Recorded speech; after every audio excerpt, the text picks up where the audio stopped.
네, 반갑습니다. 오늘도 하나님의 은혜가 충만하신 수요예배 되시기를 바라겠습니다. 우리 찬송하심으로 우리 수요예배 시작하도록 하겠습니다. 찬송가 95장입니다. 통일 찬송가 82장, 우리 찬송가 새 찬송가 95장 같이 찬송하시겠습니다. 찬송가 95장입니다. 나의 기쁨 나의 소망 되시며 나의 생명이 되신 주 밤낮 불러서 찬송을 드려도 늘 하신 마음 뿐일세. 나의 사모하는 선한 목자는 어느 꽃다운 동산에 양의 무리와 늘 함께 가셔서 기쁨을 함께 하실까. 길도 없이 거친 넓은 들에서 갈 길 못 찾아 애쓰며 이리저리로 헤매는 내 모양 저 원수 조롱하도다. 주의 자비롭고 화평한 얼굴 모든 천사도 반기며 주의 놀라운 진리의 말씀에 천지가 화답하도다. 나의 진정 사모하는 예수님 음성조차도 반갑고 나의 생명과 나의 참 소망은 오직 주 예수 뿐일세. 아멘.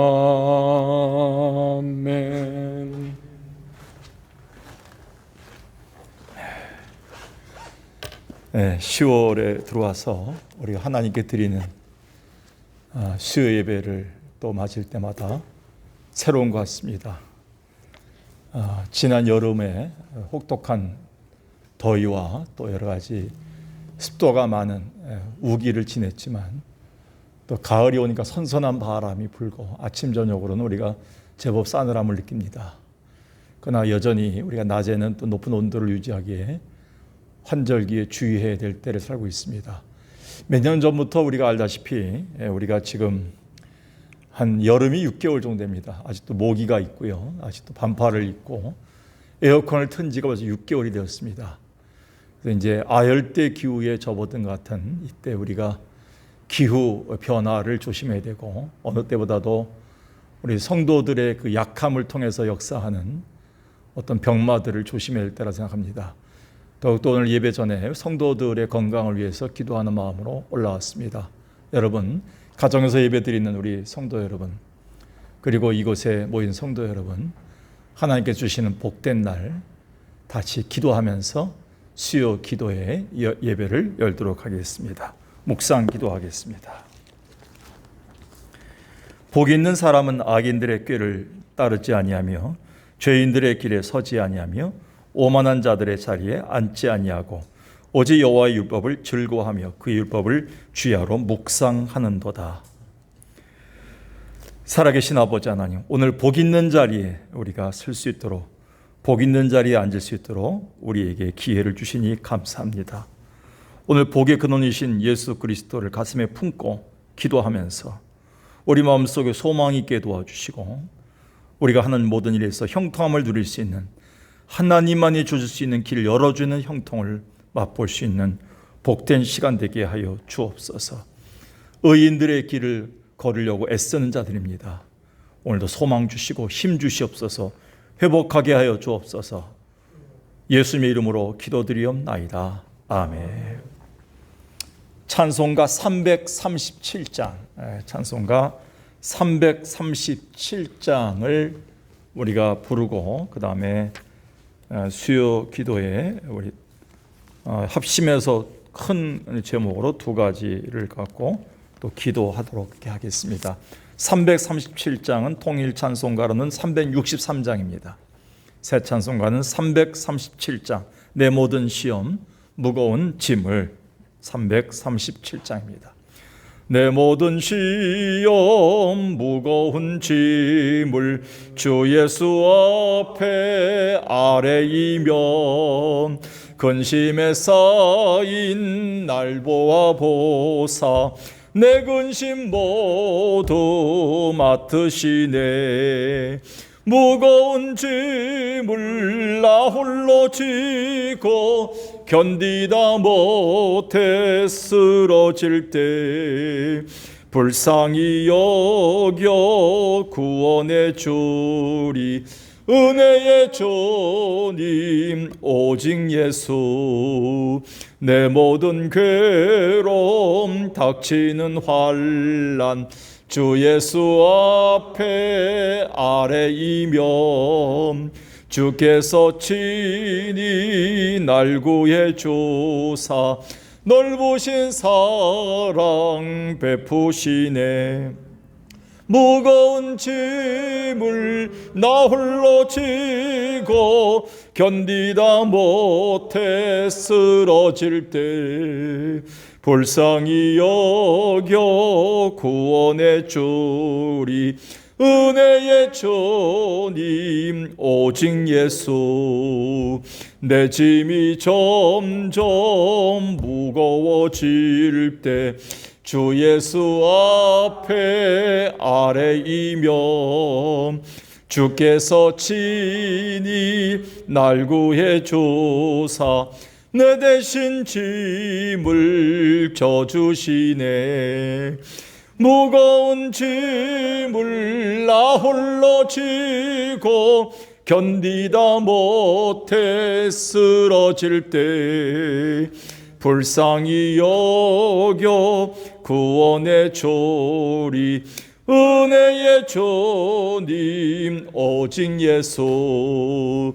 마음에 씌어 무서운 죄를 주 예수 앞에 아뢰이며 예수는 나의 능력이 되사 세상을 이길 힘 주시네. 무거운 짐을 나 홀로 지고 견디다 못해 쓰러질 때 불쌍히 여겨 구원해 주리 은혜의 주님 오직 예수. 아멘. 오늘 가사에 있는 것처럼 모든 시험, 모든 괴로움, 그리고 모든 짐들, 마음의 시험들, 때로는 무섭기도 하고 무겁기도 하고 때로는 닥쳐오는 것 때문에 당황하기도 합니다. 이 모든 것들을 돌봐 주실 분은 우리 예수 그리스도밖에 없다는 소망을 찬양했습니다. 이 시간에 같이 우리가 기도할 첫 번째 대목은 늘 비슷한 기도 제목이지만 코로나 시국을 맞이하면서 우리의 믿음이 가장 많이 후퇴하는 것 같습니다. 역전 신앙을 달라고 기도합시다. 특별히 이 코로나 시국이 와도 우리가 코로나로 시달리고 모든 것이 중단되어도 오히려 역전할 수 있는 신앙이 뭐겠습니까? 오히려 성숙해야 되고요. 그 다음에 열매를 맺어야 되고 선한 영향력을 끼쳐야 됩니다. 추락한 기독교의 명예, 예수 그리스도의 이름에 소망의 이름이 짓밟혀지고 있습니다.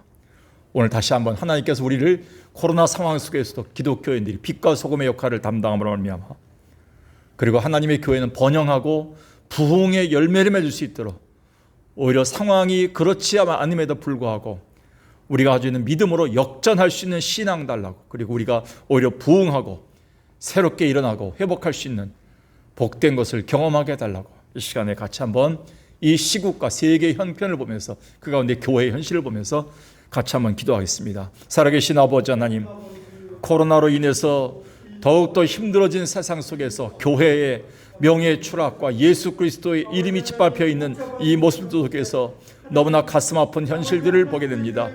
애통하는 자는 복이 있다 하셨는데 이제야 우리가 애통하는 자의 심정이 무엇인지를 알게 됩니다. 심령이 가난한 자는 복이 있다 하셨는데 우리가 너무 교만했습니다. 너무 부요했습니다.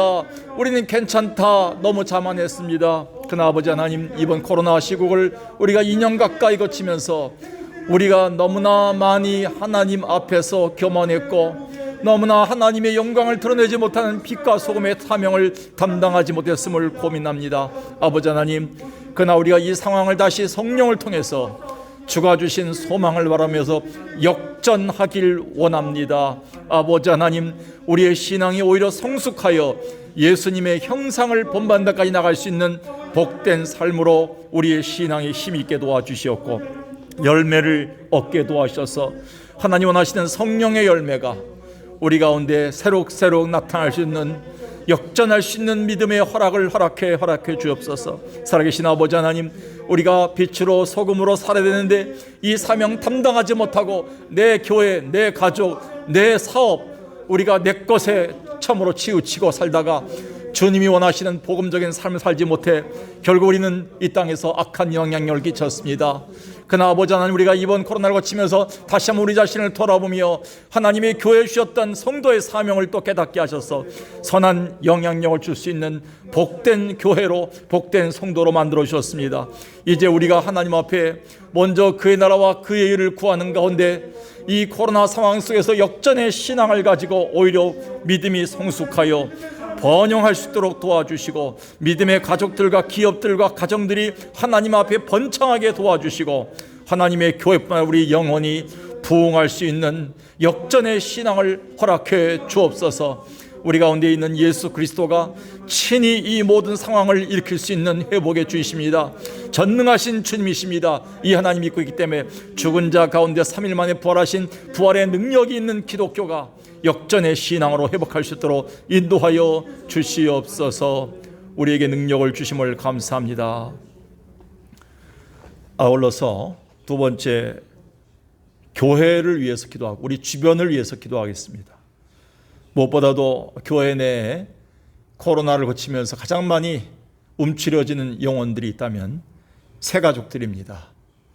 새가족들은 누군가 돌보지 않으면, 기도가 없으면, 예배를 그들이 참으로 지속해서 드리지 못하는 성경 공부가 없으면 그들에게는 하나님에 대한 마음이 사라지고요, 점점 더 세상으로 이전으로 돌아갈 수 있습니다. 예배를 한 번도 접속하지 못하신 분도 있고요, 거의 예배에서 만나보지 못한 분들을 많이 만나게 됩니다. 새가족들을 위해서 기도합시다. 그리고 몸이 아픈 자들, 영혼도 약해질 수 있습니다. 마음도 약해질 수 있습니다. 육신이 힘들면요, 모든 것이 힘들 수 있습니다. 영과 육은, 우리의 마음은 다 연결되어 있습니다. 우리의 아픈 자들, 특히 고통당하는 자들, 또 그의 가족들을 위해서 기도합시다. 오랫동안 병이 지속되다 보면 갈등도 생깁니다. 원망도 생깁니다. 마음에 위축함이 생깁니다. 저들을 하나님께 회복해달라고 기도하시고요, 무엇보다도 교회에 있는 연장자들을 위해서 기도합니다. 나이 드신 분들을 위해서 기도해서 약해지지 않도록, 저들의 마음이 많이 참으로 소극적으로 되지 않도록 기도합니다. 다음 세대를 위해서 기도합니다. 다음 세대들의 미래가 참으로 우리 가운데서 어떻게 열려들지 모르겠습니다. 한 번도 교회를 나오지 못한 아이들이 너무나 많습니다. 코로나로 인해서 학교의 문이 닫히는 것이 아니라 교회의 문이 다 닫혔습니다. 하나님께서 저들을 지켜달라고, 그리고 목회자들이 정체성을 가지고 이 시대에 바른 목회할 수 있도록 바르게 서 있을 수 있도록, 말씀 가지고 설 수 있도록 같이 한번 이 시간에 한 목소리로 교회를 위해서, 우리 주변을 위해서 같이 한번 기도하겠습니다. 살아계신 아버지 하나님, 오늘 주님께서 우리에게 주신 복된 귀한 사명을 우리에게 놓치고 있습니다. 영혼들을 양육하게 도와주시고, 전도하게 도와주시고, 저들 향해서 기도의 사명을 다하게 도와주시고, 절대로 우리의 마음속에 저들을 돌봐야 될 하나님을 대신해서 우리에게 주신 하나님의 이 직분들을 소홀히 하지 않도록 인도하여 주시옵소서. 살아계신 아버지 하나님, 아픔이 큽니다. 우리의 마음속에 슬픔이 큽니다. 한국교회를 보면서, 어떻게 하나님의 교회들을 보면서, 우리가 몸담고 있는 교회를 보면서, 우리의 직분을 보면서 아버지 하나님, 우리가 어디에 있습니까? 우리의 책임을 어떻게 담당하고 있습니까? 새 가족들을 하나님 어디서 만날 수 있습니까? 이들이 어떤 말에 권위를 두고, 무엇에 권위를 두고 이들을 참으로 살아가고 있습니까? 하나님의 말씀이 사라지게 됐습니다. 믿음이 사라지게 됐습니다. 하나님 없이 살아간 자들이 많습니다. 주 용서하여 주옵소서. 참 하나님, 다음 세대 아이들, 초등학교 아이들, 고등학교 아이들, 중학교 아이들, 청년 세대들, 이들이 점점 더 하나님을 참으로 잃어버리고 있습니다. 하나님을 접하는 시간이 없습니다. 말씀이 없습니다. 기도가 없습니다. 영의 아이들이 없습니다. 점점 육신의 아이들로 되어가고 있으니 아버지 하나님, 용서하여 주시옵소서. 기독해 도와주시고, 저들을 다시 묻게 도와주셔 하나님의 은혜로 돌아오게끔 인도하여 주옵소서.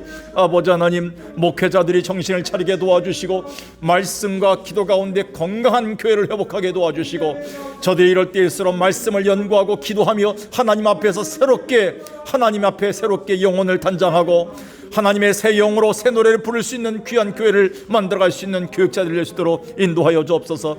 연장자들과 몸이 아픈 자들이 점점 어려워지지 않도록, 영과 육이 쇠하지 않도록 지켜주시고, 저들의 영에 있어서 하나님을 섬기는 그 마음까지 잊어버리지 않도록 저들을 지켜주시옵소서. 아버지 하나님, 믿음이 없는 자들을 위해서 기도하고, 약한 자들을 위해 기도하고, 병든 자들을 위해서 기도한 의인들의 세대가 드러나게 도와주셔서 이 수요예배를 통해 다시 한번 기도로 새롭게 일어날 수 있는 복된 수요예배가 되게 인도하여 주옵소서. 오늘 우리 가운데 귀한 시간들, 귀한 은혜들을 허락해 주시옵소서.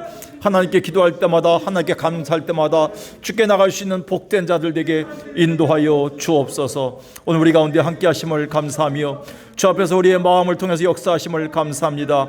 하나님, 우리 가운데 인도하여 주옵소서. 감사합니다. 하나님은 우리의 피난처시요 힘이시니 환난 중에 만날 큰 도움이시라. 아버지 하나님, 하나님을 소망으로 삼고 하나님을 피난처로 삼는 주의 백성들이 또 수요 예배를 연하여 가정에서나 교회에서 모여 기도합니다.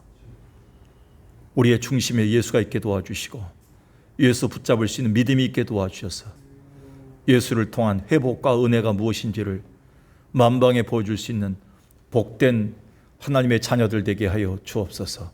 오늘 수요예배를 통해서 함께 하시는 예수님의 이름으로 기도드리옵나이다. 아멘. 할렐루야.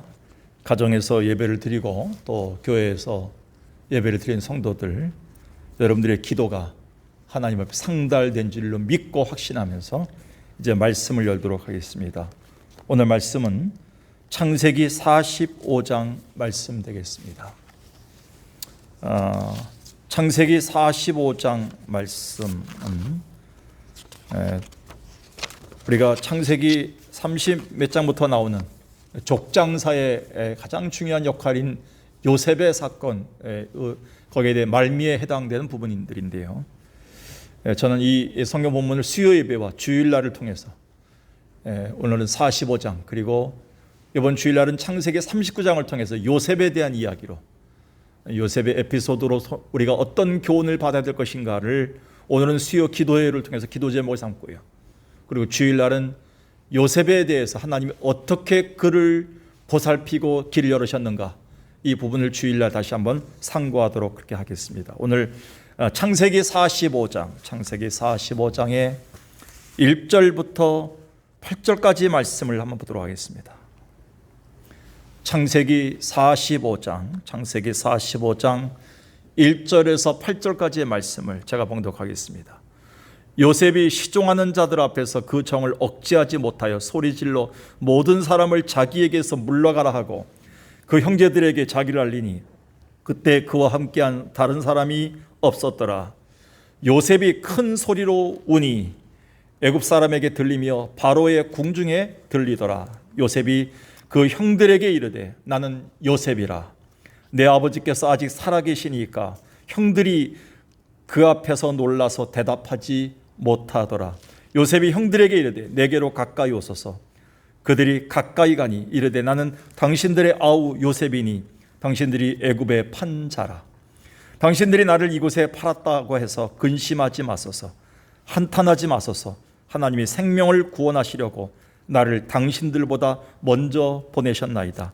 이 땅에 2년 동안 흉년이 들었으나 아직 5년은 밭갈이도 못하고 추수도 못할지라.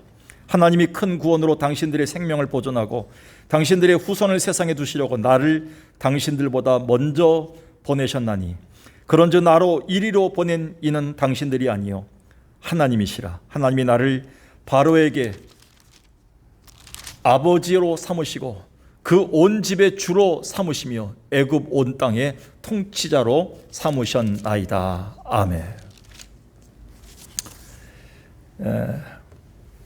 이 말씀을 보면서 샌드라 윌슨이라는 사람이 썼던 책 상한 마음으로부터의 자유란 책을 다시 한번 떠올리게 됐습니다.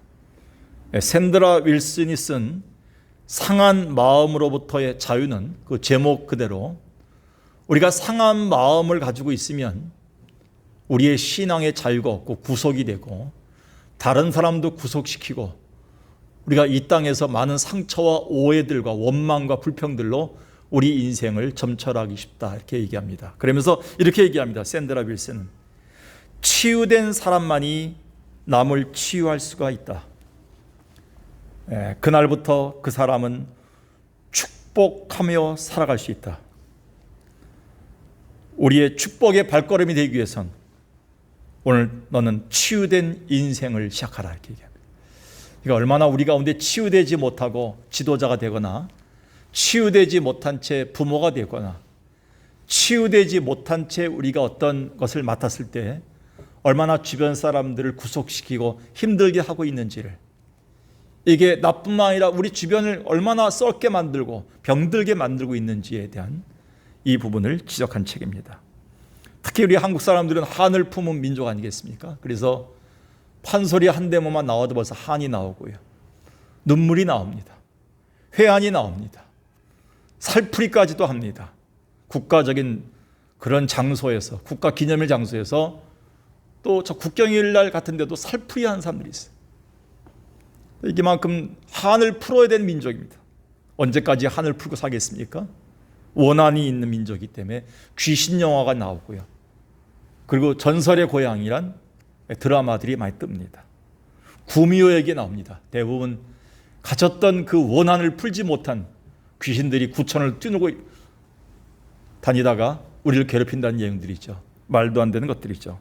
그만큼 우리 안에 있는 상처, 이 모든 것들은 우리를 병들게 만들고 우리 사회를 병들게 만들어서 수많은 사람들을 썩고 그리고 힘들게 하고 있다는 것에 대한 단적인 예가 아니겠습니다. 그러나 예수 그리스도만이 병든 사회를, 이 한을 풀 수 있는, 그리고 이 땅에 병든 썩어가는 것을 고칠 수 있는 유일한 치유의 길이 아니겠습니까? 그걸 기독교가 이 땅에 존재한 이유가 아닌가, 교회가 이 땅에 존재한 이유가 아닌가를 성경은 우리에게 분명히 말씀해 주고 있습니다. 이 시대의 교회와 기독교가 해결해야 될 화두는 당연히 화해의 문제입니다. 그리고 용서의 문제입니다. 그리고 이 시대의 병든 세상을 치유하는 문제입니다. 이게 이제 교회가 존재해야 될 이유죠. 본문 창세기 45장은 요셉과 그 형들의 극적인 화해 장면을 보여주면서 이게 바로 22년 만의 만남이거든요. 22년 만이지만 극적인 화해와 용서의 장면과 아름다운 눈물의 장면을 보여주면서 이게 기독교가 존재해야 될 이유를 우리에게 분명히 보여주고 있습니다. 우리가 가정에서 기독교인으로 존재해야 될 이유는 이 눈물을 보기 위해서, 이 사랑과 용서를 보기 위해서, 그리고 이 상처가 치유받는 것을 보기 위해서 주님 우리를 세우셨다고 해도 과언이 아닙니다. 전 이 말씀 속에서 우리가 가야 될 길, 교회가 존재해야 될 이유, 우리가 이 땅에 손을 내밀어야 될 이유, 코로나를 거친 이후에, 포스트 코로나 이후에 하나님의 교회와 성도들이 해야 될 일이 무엇인가를 생각하게 되었습니다. 특별히 오늘 전 성경에서 이 간단한 기도 제목을 잡는 말씀이기 때문에 길게 강의 시간이 없습니다. 그러나 간단하게 설명할 것은 요셉의 삶을 지배하고 있었던 이 원한, 상처, 이 오해, 무거움을 어떻게 풀 수 있었을까? 하나님이 요셉에게 주셨던 세 가지 마음으로 이 모든 것에서 그는 자유했다고 생각합니다. 그러니까 요셉을 자유하게 했던 세 가지 마음이 무엇인가? 그 첫 번째가 뭡니까? 긍휼의 마음을 품었기 때문에 가능했습니다.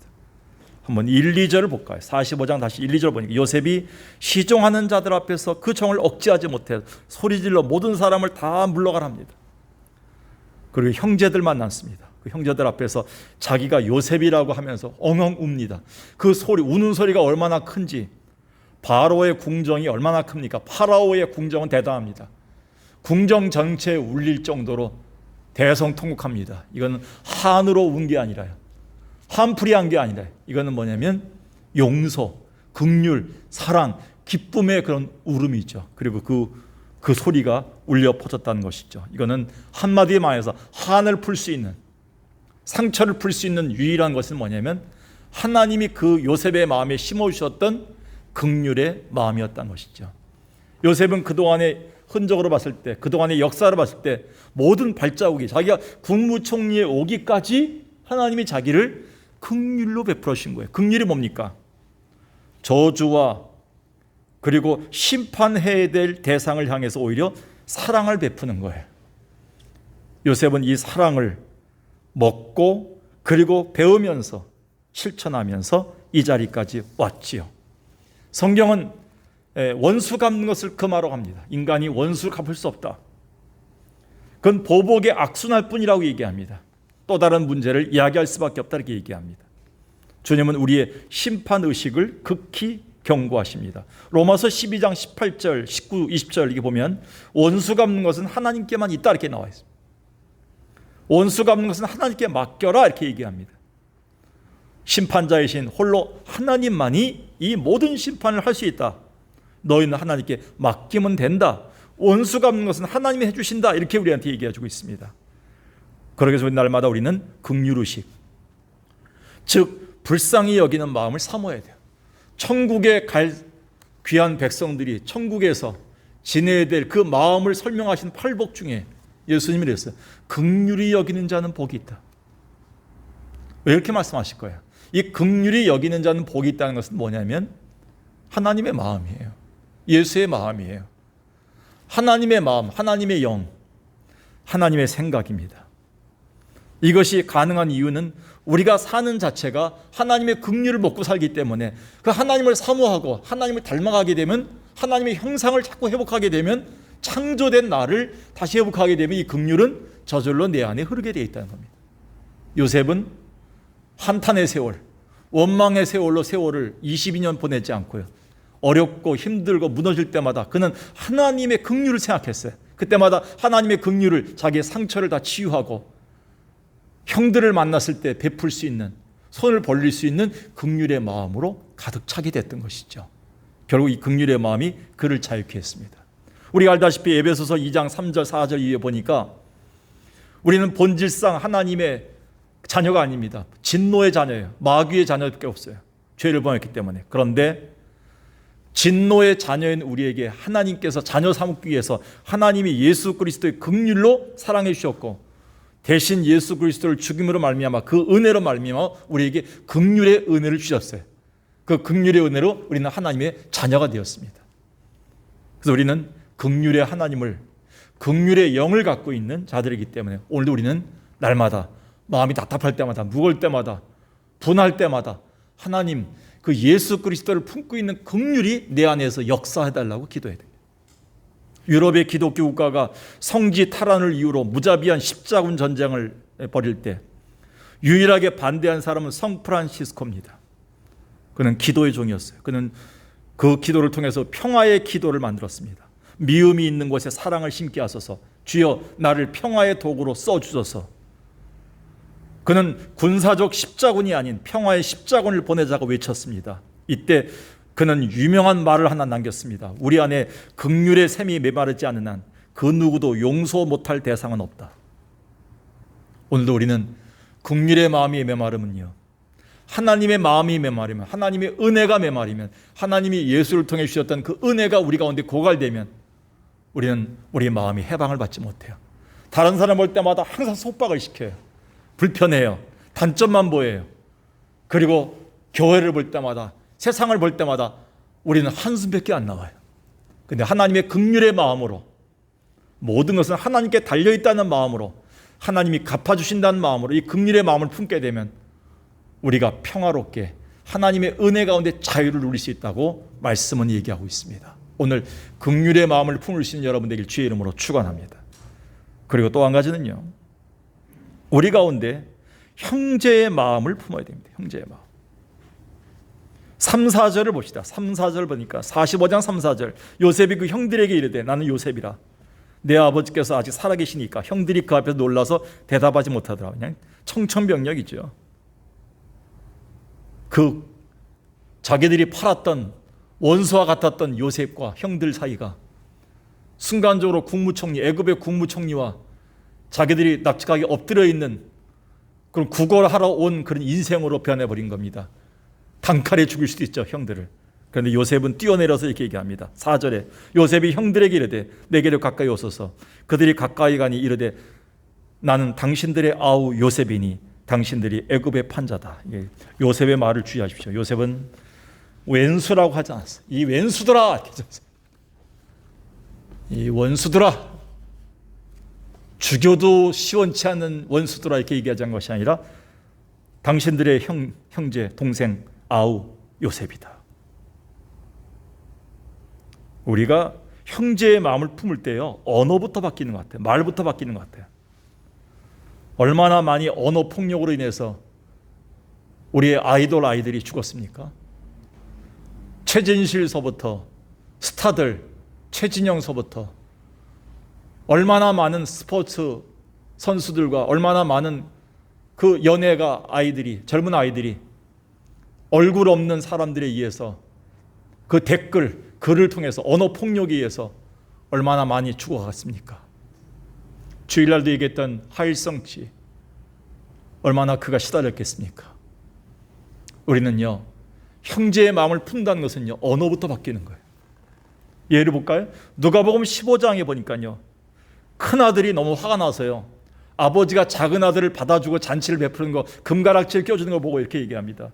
당신의 아들, 이 아들 당신 자식이 한테는 해주냐? 나한테는 안 해준대. 그의 말투는 다 뭐냐면 자기 동생이 아니에요. 그냥 아버지의 아들이에요. 아버지도 남이 되는 거예요. 이 순간은요, 나와 너가 아니에요. 나와 당신이에요. 근데 누가복음 15장 32절에 그 아버지는 이렇게 얘기합니다. 너의 동생이 왔다. 여전히 아버지는 형제예요. 여전히 아버지는 핏줄이에요. 이게 형제의식이에요.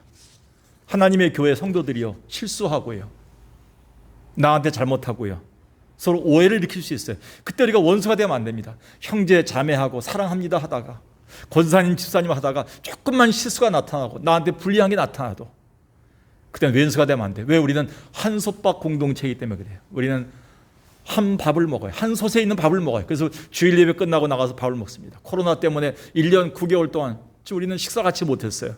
원래 교회는요, 성찬이 있고요, 애찬이 있어야 됩니다. 나눔이 있어야 됩니다.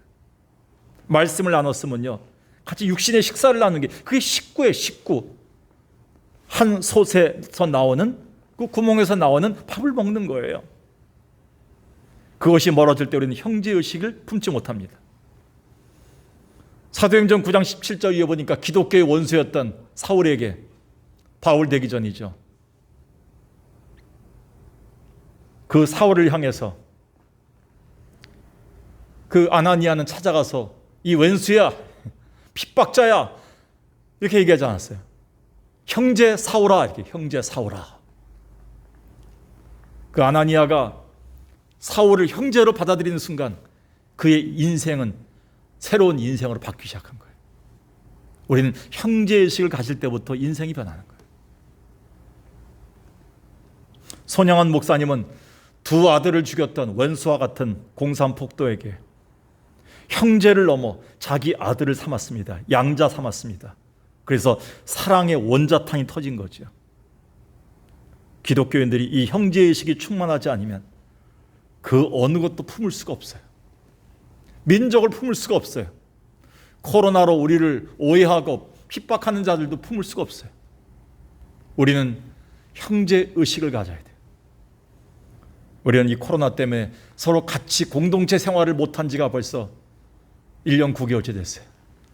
아침에 사모하고 얘기하다가 올해도 김장을 못하겠지. 왜 우리가 걱정하냐면 김장할 때마다 거의 7년 동안 일본에 계신 선교사님한테 보냈거든요. 2깡통을. 그 깡통을 받는 재미로 1년을 기다린다는 거예요. 선교사님. 한국에서 온 우리 석강교회 김치를 기다리는 거예요. 그리고 우리 이 지역에 있는 어려우신 어르신들이 그 참으로 김치를 기다리시는 마음을 기다리더라고요.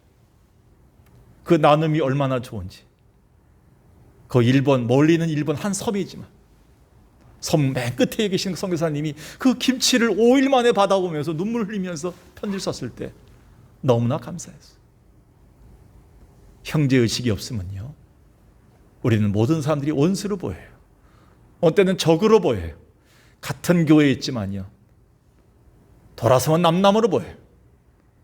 그런데 형제의식, 하나님의 아들, 딸, 한 식구들, 예수 그리스도를 큰 아들로 삼은,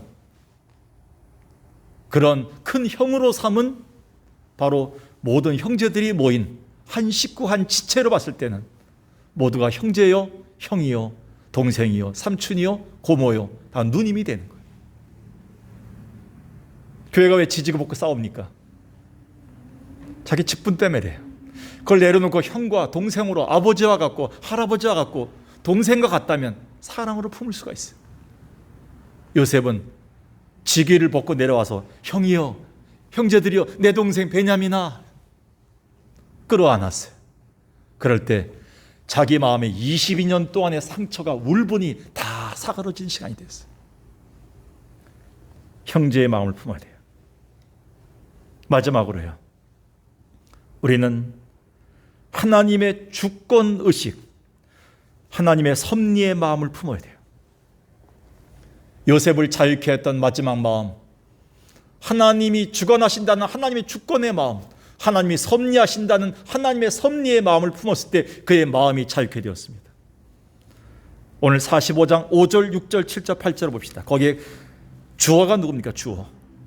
5절에 보니까 당신들이 나를 이곳에 팔았나이다 해서 근심하지 마소서, 한탄하지 마소서. 하나님이 나를 먼저 보냈다. 하나님이 나를 보냈다. 걱정하지 마라.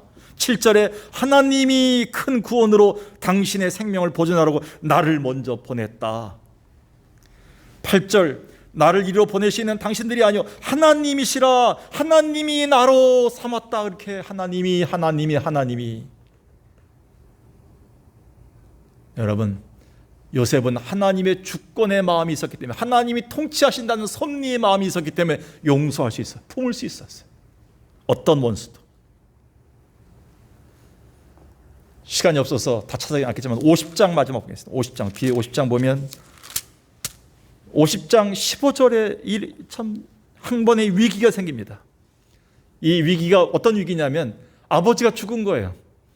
아버지가 있을 때는 그래도 요셉이 자기들을 생각해서 좀 봐준 거 했는데 아버지가 죽으니까 이제 우리를 죽이겠구나 이런 생각이 든 거예요. 그래서 50장 15절, 요셉의 형제들이 그들의 아버지가 죽었음을 보고 말하되 요셉이 혹시 우리를 미워하여 우리가 그에게 행한 모든 악을 다 갚지 않을까 걱정하고 있는 겁니다.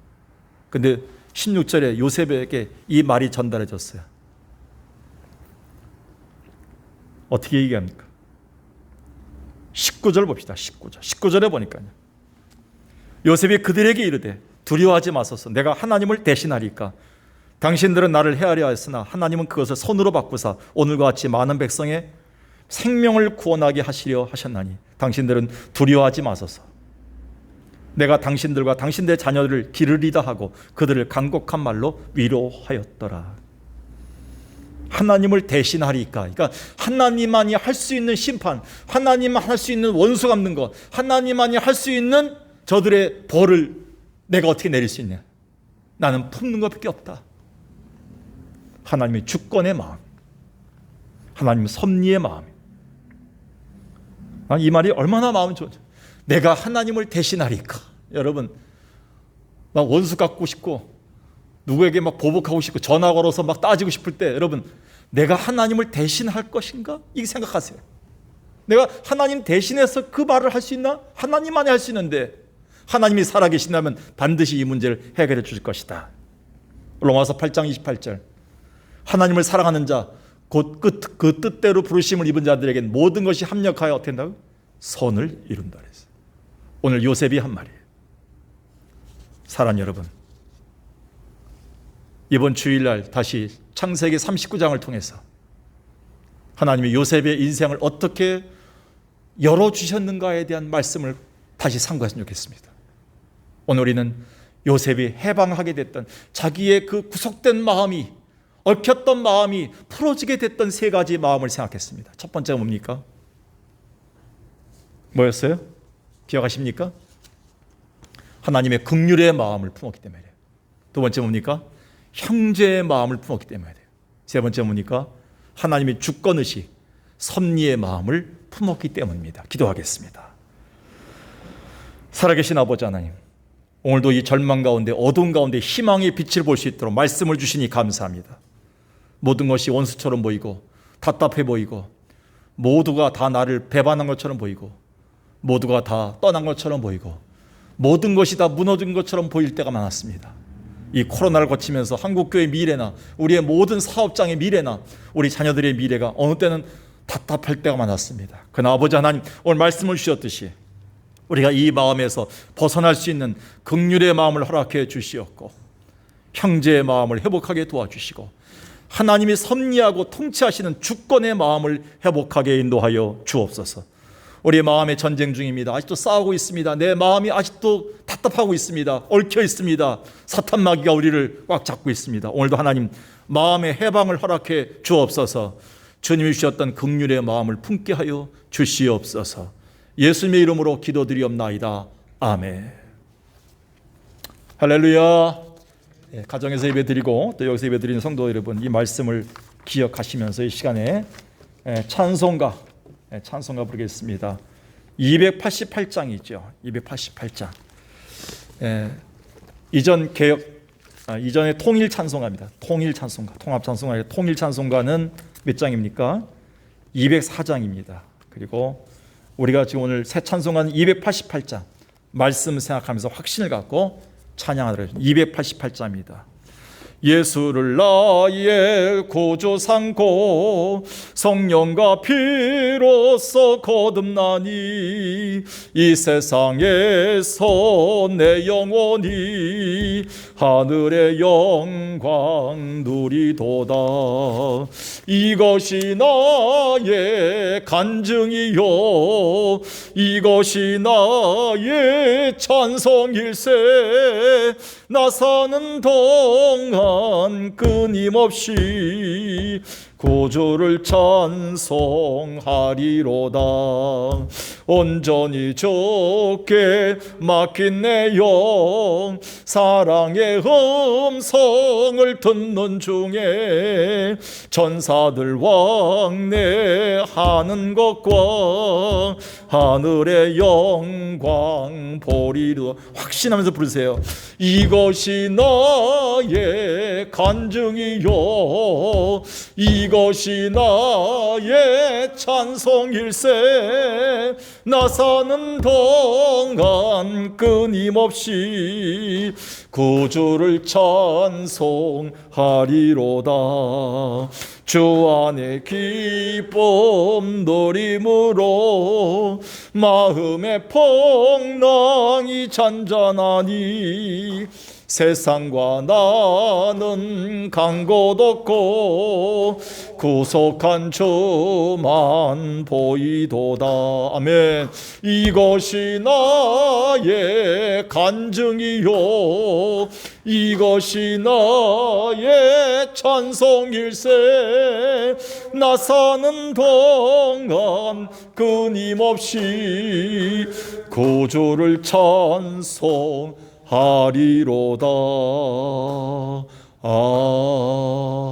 아멘.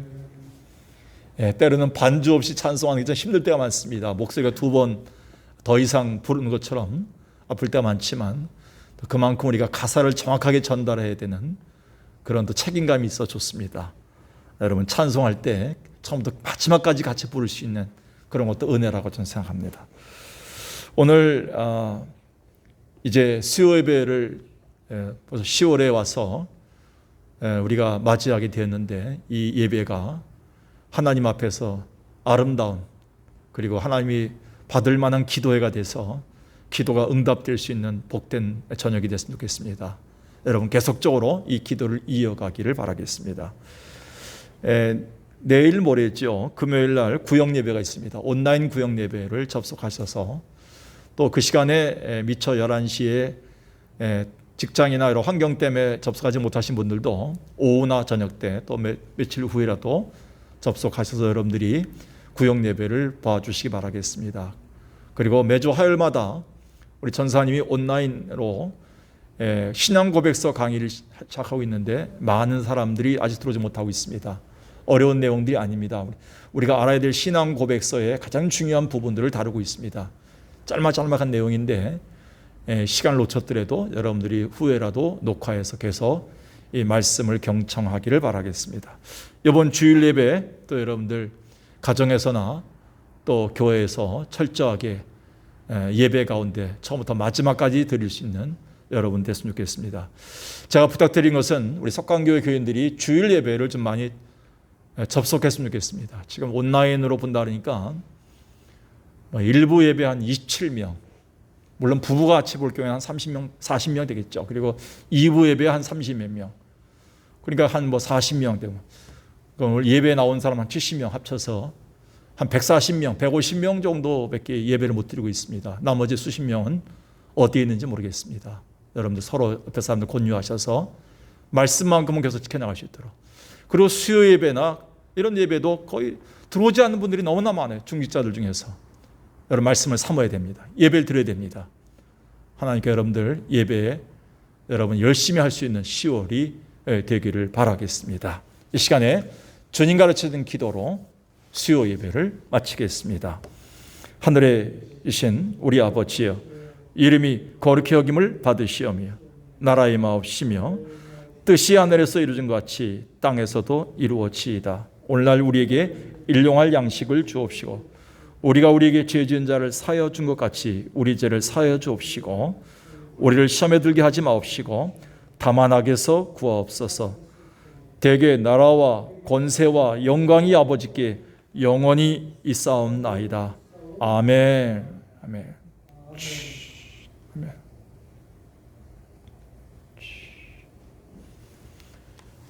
할렐루야. 여러분들 오늘 평안히 지내시기 바라겠습니다.